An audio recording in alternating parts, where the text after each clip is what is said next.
Ai, ai, bom dia, meus amores.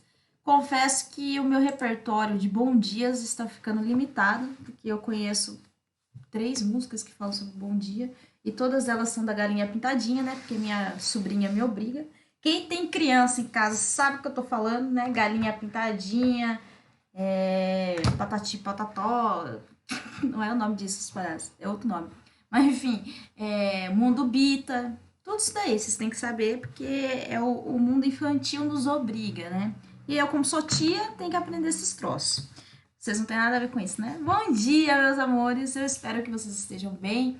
Eu espero que vocês continuem animados para as aulas de geografia. E eu espero mais ainda que vocês estejam assistindo essas aulas, né? De coração, porque eu monto para vocês. E se a gente conseguir, né, levar a risca, assistir às aulas, fazer os exercícios, eu acredito muito que vocês possam atingir aí o sonho de vocês, né? Que é entrar na universidade, seja ela particular ou privada, né? Particular ou privada é a mesma coisa, particular ou pública. E eu quero muito ajudá-los nesse sonho aí de vocês, tudo bem? Não desanimem, eu sei que, né, toda vez eu tento vir aqui um pouco mais animadora, mas eu sei que eu estou precisando de uma animação. Hoje eu coloquei até uma blusinha aqui, né, de sol, para ver se eu consigo mandar energias positivas para vocês. Gaia também está aqui, minha gata, que provavelmente vai atrapalhar essa aula no decorrer, mas já peço desculpa para vocês, mas ela realmente gosta de participar. Estou com saudades, mais uma vez. Espero que vocês estejam se cuidando, tá? De vez em quando manda um alô, manda um oi sumida, manda uma figurinha. Já falei já, pode me mandar porque eu tô aqui abandonada nessa cidade de Avaré. Então eu gosto da companhia de vocês, tá? Bom, gente, hoje a gente termina geomorfologia. Glórias a Já, muito obrigada, né? Vamos terminar essa parte, né, da geografia física geralmente é muito odiada, né? Eu mesma, né, na faculdade, geomorfologia foi uma matéria que eu tive dificuldades, mas vocês têm que entender que também que a geomorfologia da faculdade é bem pior do que essa, acreditem, tá? Eu sei que às vezes é chatinho, mas a geografia física, infelizmente não, felizmente porque eu gosto, né? Sou formada em geografia na toa. Mas principalmente essa parte de relevo é muito cobrada, né? FUVEST, uma Unesp adora esses exercícios. Então a gente tem que caprichar. Por isso que eu tenho pedido bastante exercícios para vocês. Se vocês realmente estão fazendo de coração, não estão copiando da internet ou do seu coleguinha, ou não estão fazendo, e já deixa esse recadinho, né? Que provavelmente quem não está fazendo os exercícios também não está assistindo essa aula, mas boa sorte, porque eu vou fechar as notas e vocês não estão me entregando. Mas eu já disse também que eu não vou ficar no pé de vocês. Vocês já são tudo marmanjos do terceiro ano, então vocês sabem as escolhas que vocês estão fazendo na vida de vocês. O quê? Chapuletada já cedo? Isso mesmo, tá? Então, gente, geomorfologia é um assunto que cai nas universidades, tá? Então tem que saber, nos vestibulares, né, universidades. E hoje a gente vai falar desde relevo submarino, né, os tipos, as formas de relevo submarino e também as formas continentais. Tanto um quanto o outro são bastante cobrados, tá?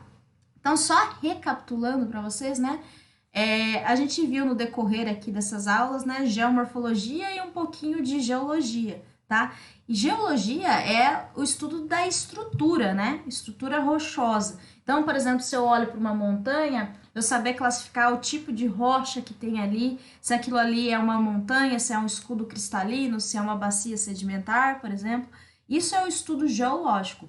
Na geomorfologia, que é o que a gente está vendo agora, é o estudo das formas. Então a gente estuda a paisagem, na verdade, né? A gente não está falando mais de classificação de rocha, mas é o olhar para a paisagem, olhar e conseguir determinar que aquilo é um planalto, que é uma montanha, se é uma depressão. Então a gente analisa a forma do nosso relevo, tá?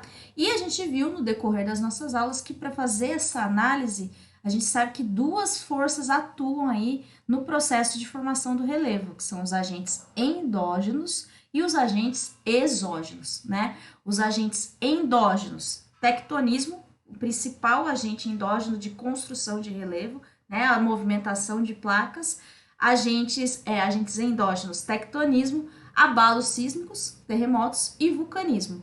Os três são responsáveis na construção de relevo, certo? Os agentes exógenos, aqueles que estão na atmosfera, vão modelar o meu relevo, vai deixar ele mais plano, vai deixar ele mais acentuado, vai deixar ele ondulado, tá certo? Então, os agentes exógenos, eles nos dão o perfil do nosso relevo, tá? Sabendo disso, a gente tem que saber também que existem tipos, né, de relevo que a gente vai ver hoje, tá? Então, o relevo submarino a gente vai deixar mais para o final da aula e a gente dá início com os tipos de relevo continentais, tá bom? Então, planície, planaltos, depressões e as montanhas, tá? Coloquei esse desenho para vocês aqui sobre os tipos de relevos continentais e a gente vai aprender hoje a determinar e caracterizar cada um deles, certo? Então, temos início aqui o número 1, as planícies. Me acompanhem, tudo bem? No final da aula a gente vai resolver exercícios juntos também.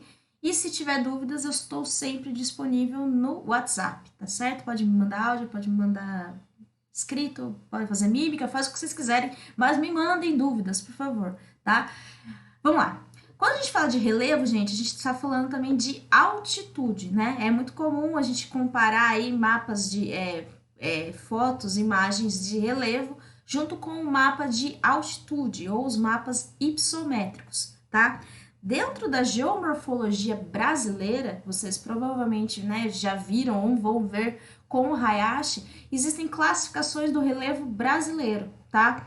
Então, dentro da geomorfologia brasileira, existem 3 geógrafos que são importantes, que foi Haroldo de Azevedo, Aziz Absaber, esse nome vocês vão ouvir várias vezes, e Jurandir Ross, que também vocês vão ouvir várias vezes, tá? Eles têm classificações diferentes, certo? Ou seja, conforme foi passando os anos, a classificação de relevo foi ficando mais complexa, tá? Mas todas elas levam em consideração a altitude. Por exemplo, Haroldo de Azevedo, ele só levava em consideração a altitude de um relevo, certo? Para falar se é planície, se é planalto. Aziz Absaber já levava em consideração outros processos. Jurandir Ross levava em consideração mais outros processos, além dele usar fotografias aéreas para fazer a sua classificação. Então, percebe que foi cada vez ficando mais complexo, porque você tinha ferramentas melhores para classificar o seu relevo, tá? Mas como aqui a gente não vai dar um foco em Brasil, né? Eu sou de geografia geral.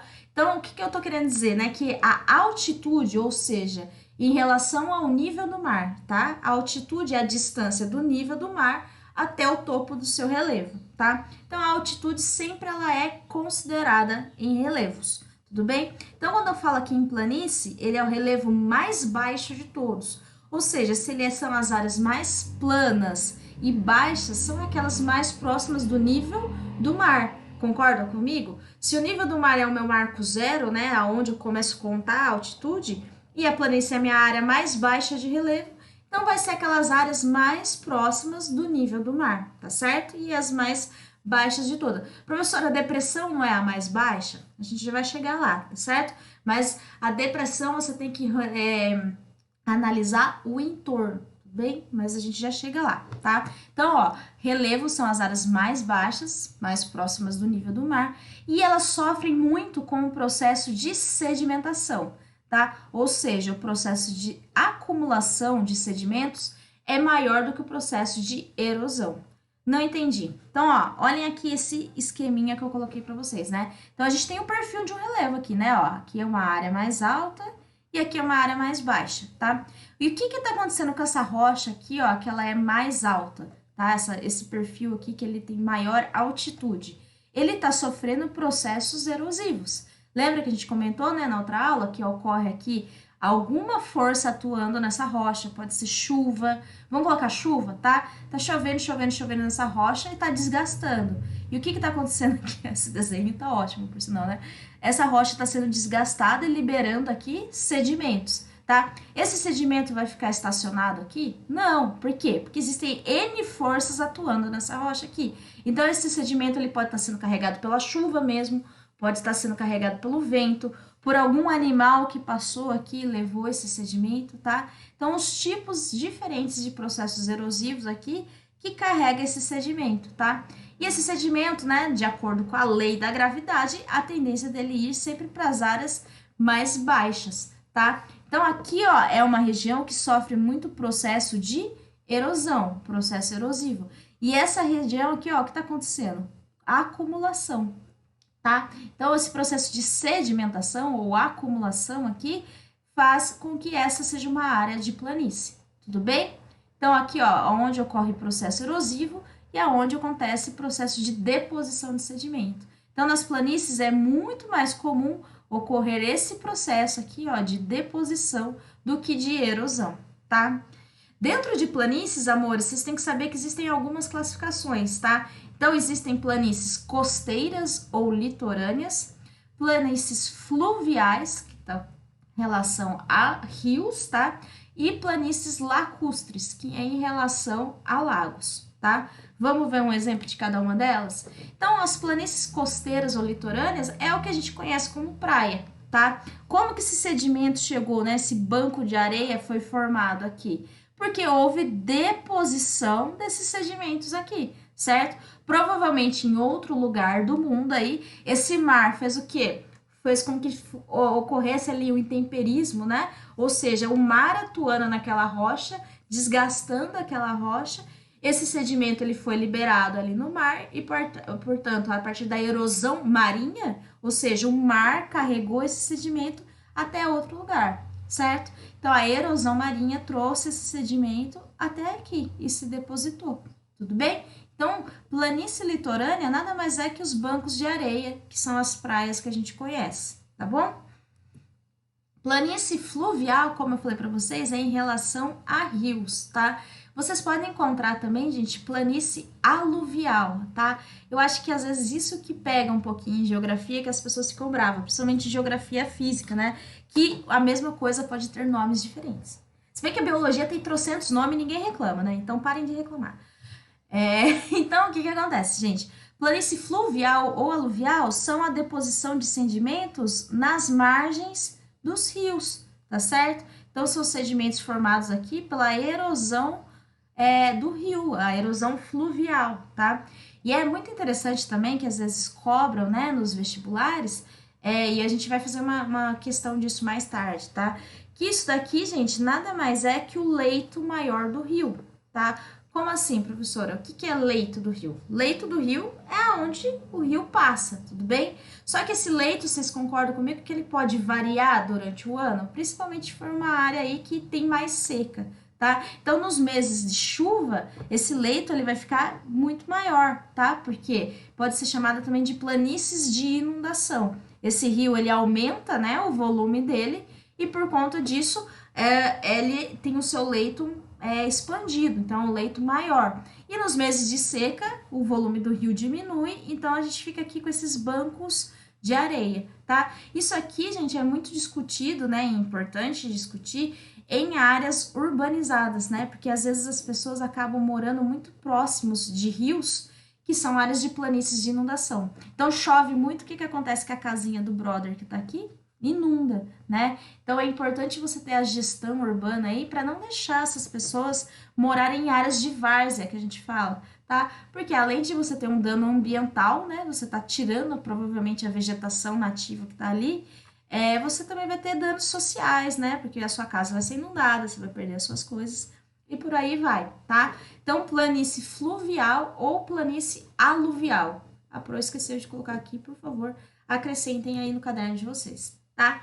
E planície lacustre são os bancos de areia que formam próximos a lagos, tá? Isso aqui é muito difícil acontecer no Brasil, amados, porque a grande maioria dos nossos rios, eles escoam para o oceano, né? Isso a gente vai ver em hidrografia, né? Que é a drenagem endorreica e exorreica. É esse nome feinho mesmo, né? Exo é para fora, ou seja, quando os rios, né, desaguam para o oceano, fora do país, tá? E endorreica, endo não é dentro, né? Então, quando os rios, eles desaguam para os lagos, tá? Isso daqui é muito mais comum, por exemplo, nos Estados Unidos, no Canadá, que tem os grandes lagos, né? Aqui no Brasil, a gente tem uma quantidade baixa de lagos, tudo bem? Isso foi planície. Tranquilinho? Agora a gente vai para planaltos, que é uns que, né, cobram bastante, tá? Planalto pode ser chamado também de platô, tá? Galerinha, não caiam no macete aqui, ó, plano alto. Não tem nada a ver, tá? Porque não necessariamente ele vai ser plano, tudo bem? A gente vai ver aí que existem algumas regiões que eles têm irregularidades, tá? Então, ó, são áreas relativamente planas, tá? Porque elas apresentam irregularidades, elas não são totalmente planas, tá? Como eu comentei com você, sempre tem relação com altitude, então geralmente os planaltos, né, eles têm mais de 300 metros, não quer dizer que todos tenham 300 metros, mas geralmente eles são acima de 300 metros, tá? E como eu conversei com vocês, diferente da planície, que ocorre, né, predominância do processo de acumulação, aqui a gente vai ter o processo erosivo, ou seja, o desgaste da rocha vai ser maior do que a acumulação. Então, dá para a gente usar a mesma figurinha. Então, aqui, ó, é uma região, ó, mais alta, percebem aqui, ó, a altitude, né, maior que essa região. E aqui, ó, por ter essa irregularidade, é difícil acumular sedimento, né? É muito mais fácil você transportar, por conta da declividade aqui, transportar sedimento, tá? Então, por isso que a gente fala que nos planaltos, né, a predominância aqui é de desgaste da rocha, processos erosivos, do que acumulação de rocha, tá certo? Então, muito importante aqui essa informação sobre os planaltos, tá? Como assim, né, tem classificação dentro de planície, no planalto também vai ter. Ou seja, o tipo de rocha, daí agora a gente entra um pouquinho em geologia, tá? Se for um planalto cristalino, ou seja, que são rochas mais resistentes, né, rochas magmáticas, rochas metamórficas, ele vai ter uma característica. Se for um planalto em rocha sedimentar, que são rochas mais frágeis, né, que a gente pode falar, ele vai ter outras características, tá? Então, ó, para tirar essa dúvida de vez, né, quando a gente fala em planalto cristalino, né, uma coisa que eu esqueci de falar para vocês é isso, né? Por que tem altitudes maiores do que planícies, né? Porque essas áreas elas já foram desgastadas, tá? Os planaltos são as áreas mais antigas, gente, que a gente tem no mundo, tá? São áreas ali que não sofrem agentes endógenos. Então, por exemplo, o centro das placas tectônicas é uma área que sofre muito processo erosivo, porque aquela rocha tá ali há milhões de anos, né? Sofrendo processos erosivos, tá certo? Então a gente fala que os planaltos são as regiões mais antigas de relevo que a gente tem, tá? Os dobramentos, as montanhas não são chamadas de dobramentos modernos. Por que moderno? Porque o tempo inteiro aquela atividade está acontecendo ali o tempo todo, né? A formação e destruição de rocha e encontros de placas e separação de placas é constante, por isso que a gente fala que é moderno, porque ela acontece o tempo inteiro. Agora o planalto, ele já foi formado há muitos anos, né? E não tem mais ali agentes endógenos atuando naquela região, só agentes exógenos. Então por isso que o desgaste acontece bastante, porque são áreas já antigas, tá? Então, o que a gente fala? Quando um planalto, né, ele é formado cristalino, ou seja, rochas mais como eu posso falar, resistentes, né, a agentes externos, a gente fala que eles vão ter características mamelonar, tá? Mamelonar é essa característica, gente, de relevo arredondado, tá? Então, quando você tem ali a atuação de agentes externos num planalto cristalino, você pode ter formação de serras, tá? Como que eu sei caracterizar o que é uma serra? Percebe que aqui, ó, ele é totalmente irregular, ó. Ele tem aqui, né, essa ideia de meia laranja, né, que é o que significa aí o mamelonar, né, esse aspecto ondulado do relevo, só que ele é irregular, tá vendo? Aqui ele é um pouquinho mais pontiagudo, aqui ele é desse jeito. Então, a irregularidade do planalto a gente chama de serras, tá bom? Planalto cristalino, mamelonar, pão de açúcar. Então, esse aqui a gente vê no Rio de Janeiro, tá? Quando você tem uma única estrutura, tá vendo aqui, ó? Então, para quem não sabe, essa rocha, né, que pertencente aí ao Pão de Açúcar, que a gente vê no Rio de Janeiro e vê nas novelas e vê nos cartões postais, ela é um gneiss, que é uma rocha metamórfica. Então, tanto a magmática quanto as rochas metamórficas são rochas resistentes, tá certo? E aqui, ó, de novo, né, mamelonar, que é o formato de uma meia laranja. Então, quando você tiver uma única estrutura, tá vendo? Ó, não tô falando dessa parte aqui, não, tá? Tô falando dessa única estrutura aqui, ó. Então, é chamado de planalto cristalino pão de açúcar, tá certo? Porque tem aqui uma única estrutura, tudo bem? E essa aqui é bastante comum também, o mares de morro, tá? A gente fala bastante deles em aula de domínios morfoclimáticos, que aqui, diferente do pão de açúcar, que é uma única estrutura, aqui a gente tem como se fossem várias estruturas aqui, né? Vários morrinhos aqui ondulados, tá? Então, o mamelonar é o formato de uma meia laranja, que é o formato aqui arredondado dos relevos, tá? E ele pode classificar 3 tipos diferentes, tá? Então, de novo, quando você está falando planalto em rochas resistentes, você vai ter serras, pão de açúcar e mares de morros, tudo bem? E quando você tem um planalto em áreas sedimentares, né? Então, rocha sedimentar, como eu comentei com vocês, ela é formada pela compactação de sedimentos. Então, ela é uma rocha muito mais frágil, tá? A gente fala que ela vai ter o formato tabular, como se fosse de uma mesa, percebem? Aqui, ó, que são áreas mais planas e, como a gente pode falar, as extremidades delas aqui, ó, elas são abruptas, né? Como se lembrasse uma mesa mesmo, tá? Então, quando ocorre planalto em rochas sedimentares, a gente vai ter formação de chapadas, que é isso daqui, ó, que são áreas extremamente mais planas, tá certo? O cume muito mais plano, certo? E a formação de cuestas também, né? A cuesta é muito comum aqui em Botucatu, né? Caso vocês queiram, né? Eu tinha um sonho, I have a dream, de levar vocês, fazer um trabalho de campo, vocês, em Botucatu, para vocês verem a cuesta, né? Porque tem uma área ali próximo a Pardinho, não sei se vocês já foram ou não, né? E essa região é a região de Botucatu e dá para você ver a cuesta, né? E tem a tirolesa. Então eu sempre tinha ali na manga já com o tiozinho que eu dou a aula, né? Dou a aula de geomorfologia e depois eu deixava vocês irem brincar na cuesta, brincar na tirolesa. Para quem não tem medo, né? Porque eu fiquei com medo do cacete, mas daí depois que você vai, né? Para quem tem medo de altura, talvez não seja bom, certo? O que é uma cuesta? É quando você tem aqui no plano um pouquinho mais acentuado. Ele não é totalmente plano, ele é um pouquinho declivoso, percebe? E aqui você tem essa caída do relevo, tá? Então, quando você tem aí planaltos em rochas sedimentares, você vai ter o formato tabular. Então, formação de chapadas e formação de cuesta, tá? Eu espero que isso tenha ficado claro para vocês, porque eu percebo que as pessoas têm muita dificuldade, que elas confundem, né? Elas acham que planalto, o que é chapada, o que é cuesta, o que é escarpa, né? Confunde bastante. Então, na verdade, tem relação aqui, ó, com a rocha, tá? Se é uma rocha sedimentar, vai ser cuesta ou chapada. Se é uma rocha mais resistente, pode ser mais de morro, pão de açúcar ou serras, tá? Vamos para depressão. Ai, ai, é o que estou sentindo agora. Vocês também. A força que tá acabando, tá? Gente, depressão são as áreas mais baixas do relevo. Pode ser como pode não ser, tá? Porque a gente vai analisar o entorno, tá? Mas fiquem aqui que as áreas mais baixas do relevo são as planícies, né? Então, a gente leva em consideração o nível do mar. Como assim analisar meu entorno, professora? Por exemplo, aqui, ó.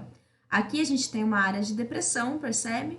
E aqui a área de montanha e aqui áreas de planalto, tá certo? Então, aqui é uma região mais rebaixada em relação ao seu entorno, percebe? Então, isso é considerado uma depressão. E perceba que ela é mais alta que a planície, tá certo? Então, por isso que é errado falar que as depressões são as áreas mais baixas do relevo. Não, as mais baixas do relevo são as planícies, porque elas estão próximas aqui, ó, do mar. Depressão, a gente sempre tem que olhar o entorno. Se for a área mais baixa do meu entorno, né? Olha, aqui é alto, aqui é alto. Isso configura uma depressão, tá? Existem 2 tipos, daí é facinho, tá? Depressão relativa e depressão absoluta, tá? Depressão relativa é em relação ao meu entorno, tá? Então, essa área aqui é mais alta, essa aqui é a área mais alta. Então, em relação ao meu entorno, eu tenho uma depressão. Então, ela é chamada de depressão relativo. E a depressão absoluta, gente, é em relação ao nível do mar, tá? Então, é uma área que está abaixo do nível do mar, que é onde a gente tem as fossas, por exemplo, né? O Mar Morto, por exemplo, ele tá, se não me engano, se eu não for falar besteira, deixa eu ver se eu não vou falar besteira, mas acho que ele está a 600 metros abaixo do nível do mar, tá? Então, ele é uma área de depressão, tá? Deixa eu ver aqui, só conferir para vocês, porque eu adoro passar informação errada. Aqui, 600 metros abaixo do nível do mar. Então, o Mar Morto, por exemplo, é uma área de depressão absoluta, tá certo? Então, a relativa, ela tá acima do nível do mar, percebam aqui, ó. E a absoluta, ela passa aqui a área do nível do mar, bem? Então, aqui uma fotinha só para vocês verem, ó, o entorno, então, aqui, ó, mais alto, o brotherzinho aqui. E aqui essa é uma região mais baixa, logo ela vai ser uma região de depressão, tá? E por fim, a mais fácil, que é a região de montanhas, tá? Então, a região de montanha aqui tá fácil porque a gente já discutiu bastante, né? Para ser uma área montanhosa, tem que ter predominância do tectonismo, né? A gente já discutiu bastante isso. Então, a partir do movimento horizontal de placas tectônicas, tá? Que a gente chama de orogênese, formação de montanhas, tá? Então, por conta dessa movimentação de placas tectônicas, sempre uma placa mais densa mergulha de volta e a menos densa sofre aí dobramentos, né? E a partir desses dobramentos, a gente tem a formação de montanhas, tá? E se a gente tem que falar de altitudes, a gente fala aqui, ó, que a gente vai ter elevadas altitudes, então, geralmente acima aí de 800 metros de altitude, tá? Duas figurinhas aqui, então, só pra gente lembrar que para ter formação de montanha pode ser ou convergência de placa continental com continental, tá? Ou pode ser placa oceânica com placa continental, certo? E daí a gente tem dois exemplos aí, ó, placa continental com continental, a gente tem formação da cordilheira do Himalaia, tá? Duas placas continentais se chocando. E aqui a gente tem placa oceânica com continental se formando. Então, a gente tem a Cordilheira dos Andes, tá? Himalaia, Cordilheira dos Andes. Mas montanha não tem erro, né? Porque a gente já discutiu bastante, tá? Então, um resuminho aqui para vocês, gente, para vocês fazerem a leitura. Então, ó, planícies, os planaltos, montanhas, chapadas, depressão, certo? E as escarpas, né? Encostas íngreme de um penhasco que geralmente surge nas bordas dos planaltos, tá? Eu lembro que eu comentei com vocês, né, na outra aula, que muita gente confunde escarpa com falésias, tá? Escarpa é o que vocês viram aqui, ó, essa encosta íngreme aqui do planalto, né? O planalto aqui ele tem uma altitude, né? Ele tem aqui uma declividade. Aquele paredão ali do planalto é chamado de escarpa, tá? Falésias é quando tem erosão marinha, tá? Lembra que eu comentei com vocês, né? Existe o paredão lá e a água do mar vem, bate nesse paredão e vai sofrendo processos aqui intempéricos erosivos e vai fazendo que fique um paredão ali próximo ao mar. Aquilo é falésia, quando está sofrendo processos erosivos e intempéricos, tá? As escarpas é o paredão do planalto, tudo bem? Tô falando isso porque é muito comum as pessoas confundirem, tá? Agora a gente vai de relevo submarino, tá? Gente, até a década de 60, mais ou menos, não se sabia. Na verdade, até hoje, né? É muito legal que eu já vi isso uma vez. A gente sabe mais coisas que tem fora do planeta Terra, né? No universo, do que no mundo submarino, né? Muita coisa ainda do mundo, né? Abaixo dos oceanos é uma incógnita, tá? E eu confesso que eu tenho muito medo do fundo do mar. Muito medo. Tem uns bichos cabulosos, né? Vocês já pegaram pra ver os bichos que tem? Eu acho que a gente não tem nem ideia dos bichos que tem. Mas enfim. Então, como eu tava falando, a gente não tinha ideia até da década de 60 como era o fundo oceânico, né? Então, a gente discutiu lá naquelas primeiras aulinhas, né, sobre dinâmica interna da Terra, que a partir do sonar, né, que é um aparelho, eles conseguiram fazer o mapeamento do fundo oceânico. principalmente ali a parte do Oceano Atlântico, né? E eles perceberam que existia altitudes não, né? Porque você está no fundo do mar, que eles tinham alturas diferentes, os relevos, ou seja, ele não era plano igual as pessoas imaginavam, né? Que é igual a gente pisa no mar e a gente vai andando em uma área plana, mas que ele existe aí formas diferentes no fundo do mar, tá? Então e eles comentam que ele é muito mais diversificado, né? Se a gente for olhar aqui, né?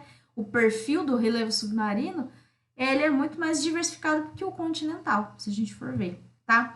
Então, a gente adentrando aqui, ó, a gente tem o continente aqui, e agora a gente fala de profundidade, né? E não mais aí de altitude, tá? Então, aqui, a profundidade em relação ao nosso perfil, tá?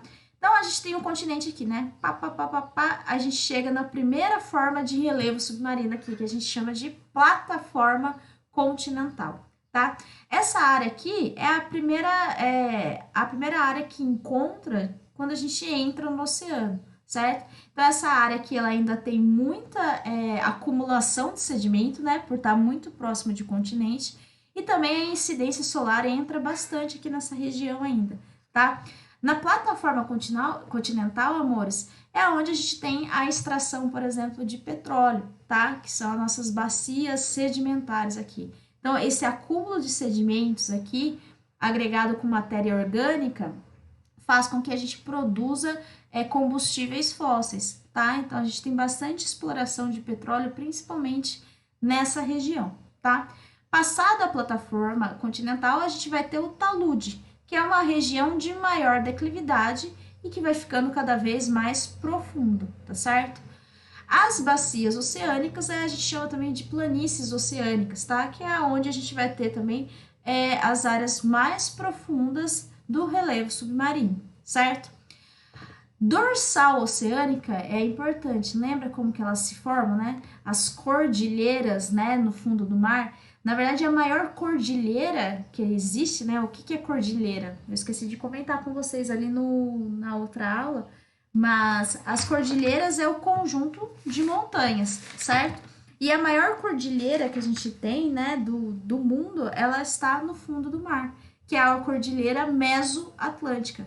Então, ela praticamente pega toda a divisão de placas tectônicas ali entre a África e o Brasil, né, o América do Sul, e ela vai até a região norte, tá? Então, as dorsais oceânicas são as cordilheiras no fundo oceânico, né? Separação de placas tectônicas. A partir daquela falha, a liberação de magma. Esse magma, quando ele chega na superfície ali, na onde tem o oceano, ele se solidifica e formando dorsais cordilheiras oceânicas no fundo do mar, tá? Essa cordilheira aqui, o processo dela acontecer, né, de acumulação de lava aqui, solidificação, pode ser tão intenso que ele pode formar ilhas, tá? Que é o caso, por exemplo, da Islândia, eu falei na outra aula para vocês, né? A Islândia, ela tá exatamente numa área de separação de placas, tá? E essa liberação de magma foi tão intenso que a rocha, né, que foi se solidificando aqui do interior da Terra até atingir a superfície, né? Saiu a pontinha aqui do oceano, tá? Então, as dorsais oceânicas, a gente vê aqui a pontinha da ilha que aparece. Quando a gente olha, por exemplo, né, de fotografia aérea, dá a impressão que é uma porção de terra boiando ali, né? E não, né? As ilhas, ela tem toda uma estrutura ali no fundo oceânico, tá? E as fossas abissais são as áreas mais profundas que a gente tem do relevo, tá? Quais são as áreas de fossa, né? Deixa eu voltar aqui, ó, que dá para explicar certinho. As áreas de fossa, gente, acontece em encontro de placas tectônicas, né? Porque aqui, ó, percebe que essa região aqui é que nesse desenho tá mais difícil de enxergar. Mas essa área aqui de encontro de placas tectônicas, ela é muito mais profunda que o restante, tá? E vai ser as áreas mais profundas. Eu coloquei exemplo aqui a Fossa das Marianas, que é a região que a gente tem maior profundidade, que a gente conhece no mundo, tá? Então, ela tá aqui próxima, né, das Ilhas Marianas, não sei se dá para enxergar, tá? E ela acontece aqui, ó, no encontro da placa das Filipinas com a placa pacífica, tá? Essa área de subducção aqui, ó, é onde encontra-se essa falha, tá? E ela é uma das maiores fossas, né? Por quê? Porque ela tem quase 11 quilômetros de profundidade, tá? Então a gente tem aqui um parâmetro, né? Para vocês terem uma noção aqui, o que caberia dentro das fossas das Marianas, né? Então, ó, 11 quilômetros. Quando a gente pensa em 11 quilômetros, parece que é pouco, né? Mas olha só, o pico dos Alpes, né? Aqui, ó, 4.478 metros, né? Ou 4 quilômetros. Então, daria para colocar aqui os Alpes, né? Dentro dessas fossas. A gente conseguiria colocar o ponto mais alto do mundo, que é o Everest, certo? Que tem ali quase 8 quilômetros. Então, ó, caberia dentro dessas fossas, para vocês terem uma noção. Pensa num Everest no fundo do mar, né? Então é muito profundo, tá? O Titanic, né, onde ele parou, onde foi encontrado os restantes ali do Titanic, foi a 3.800 metros, né? Então ele tá também nessa área aqui. Essas baleias aqui, né, aquelas baleias bicudas, não sei se vocês já viram, né, aquelas baleias que tem um narizão, elas nadam geralmente em profundidades, né, de quase 3.000 metros, né, então caberia aqui também, tá? E aqui tem uma série de comparações, né, mas eu acho que o que mais pega mesmo é o Everest, né, pensar que caberia um Everest e sobraria espaço ainda no fundo oceânico aqui, tá? Então é bastante coisa, tá? E com isso a gente termina, tá? Eu queria saber o quanto tempo tá indo da minha aula. Será que ela vai ficar maior do que 50 minutos? Bom, vamos tentar fazer uns exercícios aqui, tá? E pra gente terminar a nossa aula de geomorfologia, tudo bem? Então, ó, para quem tá perdido aí, exercícios da apostila, página 273. Eu acho que eu vou encerrar esse vídeo, gente, para ele não ficar tão longo e vou fazer os exercícios em outro vídeo, tá? Para ele não ficar muito cansativo. Então é isso, tá? Vão se preparando aí, ó. Peguem na apostila de vocês, página 273. Tentem fazer antes e depois a gente resolve eles juntos. Pode ser? Bom, é isso. Nossa última aula de geomorfologia foi dada. Até daqui a pouquinho. Peraí. Tchau!